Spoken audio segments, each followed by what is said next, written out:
For more than 40 years, we've been trying to augment our reality with video games. When our world isn't enough, we try to make up new worlds to explore. In the beginning, these games were primitive, at best. But since, game developers have continued to improve video games to more and more emulate real life. To many, this means better graphics. But in recent years, this has meant inventing new ways to play. From headsets, to gloves, to plastic pads on the floor, to the unexplainable, game companies have been desperately trying to stand out from the pack and make you feel like you're living the game. In the late 90s, one of the biggest examples was a huge push toward what game companies call virtual reality. On TV and in movies, the idea was incredibly exciting. Wow! What was that about?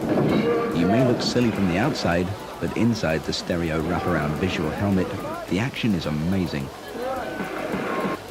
The sensations while playing are very strange. A new kind of out-of-body experience almost.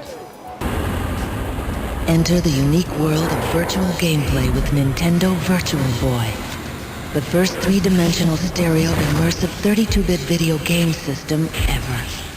Virtual Boy is so advanced it can't be viewed on conventional TV or LCD screens. But in reality, it was little more than a gimmick. Headsets were big, heavy, and uncomfortable. Head tracking was too expensive to implement, and graphics were too poor to accurately emulate real life, so virtual reality faded into obscurity. Until now. In 2012, independent startup Oculus demoed a prototype virtual reality system called Oculus Rift at E3. For the first time in years, people became excited about virtual reality again, and the company raised more than $90 million for its development. Oculus has combined head tracking with high-definition graphics to provide an extremely immersive gaming experience. And if you think it's just a prototype going nowhere, think again. The Rift has inspired Sony, one of the largest video game companies, to create their own version. Even more interestingly, it's also inspired Facebook, so much that Facebook bought Oculus for $400 million last month. Wait, Facebook? Why would Facebook be interested in virtual reality gaming? When asked about it, Mark Zuckerberg explained that Facebook was interested in letting people use Oculus and Facebook to share entire experiences. In David Perry's TED Talk, Michael Hyland explains how difficult it is nowadays to distinguish between real life and video games. Because he's likely talking about the classic way of experiencing video games with a controller, just imagine the way reality is blurred when virtual reality is brought into it.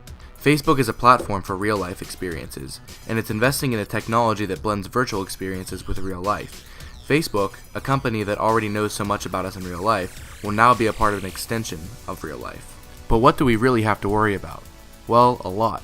In class, Kathleen Moore discussed that we have no constitutional right to privacy, but that it is implied through the Fourth Amendment in court cases. However, that all goes out the window when you actually read Facebook's terms of service. Their terms of service gives them the right to copy and distribute anything you post, and the CIA has direct ties with Facebook, which means you can be flagged for suspicious activity without even knowing it. Cultivation theory suggests that the images we see on TV screens, from TV shows to video games, could have an impact on our behavior. So what about virtual reality? If virtual reality is supposed to mimic real life, what is to stop the government from thinking you're a killer because your Facebook says you're very involved with realistic killing simulators? Welcome to your new reality.